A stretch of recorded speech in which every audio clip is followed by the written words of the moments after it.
श्री स्वामी समर्थ. जेव्हा कधी तुमच्या आयुष्यात वेळेनुसार काही बदल होणार असतील तेव्हा तुम्हाला देव काही संकेत देत असतात. हे संकेत कोणते? चला त्याबद्दल जाणून घेऊ. पहिला, ब्रह्ममुहूर्तावर झोप उडणे. जर तुम्हाला ब्रह्ममुहूर्तावर जाग येत असेल तर तुमच्या आयुष्यात काही मोठे बदल होणार आहेत, म्हणजेच तुम्हाला चांगली बातमी मिळणार आहे. दुसरा, अचानक आनंदी वाटू लागणं. आयुष्यात काहीच होत नाही असं वाटत असताना अचानक एक दिवस मन प्रसन्न आणि आनंदी वाटणं. याचा अर्थ असा की नशिबाने तुमच्या आयुष्यात काहीतरी चांगलं लिहिलं आहे आणि लवकरच तुमच्या आयुष्यात आनंद येणार आहे. तिसरा, गायीचं येणं.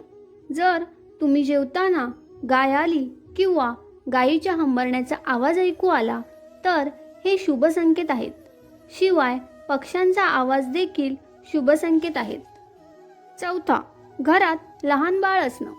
जर घरातील लहान बाळाला पाहून तुम्हाला आनंद होत असेल, तसेच ते बाळ तुम्हाला काही सकारात्मक गोष्टी सांगत असेल तर ते चांगले संकेत आहेत. पाचवा, स्वप्नात मंत्रांचा उच्चार ऐकू येणं. जर तुम्हाला स्वप्नात मंत्र ऐकू येत असतील, तसेच गायत्री मंत्र, घंटा, शंख यांचा आवाज ऐकू येणं, याचा अर्थ काहीतरी चांगलं घडणार आहे. सहावा, कर्जमुक्त होणं.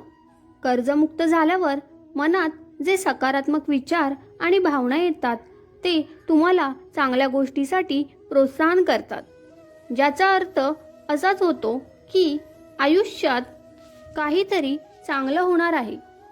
सातवा, शरीरातील एखाद्या अवयवाचं फडफडणं.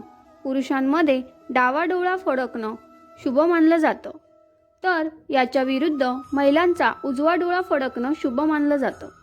हे देखील आयुष्यात काहीतरी चांगले होण्याचे संकेत आहेत. श्री स्वामी समर्थ.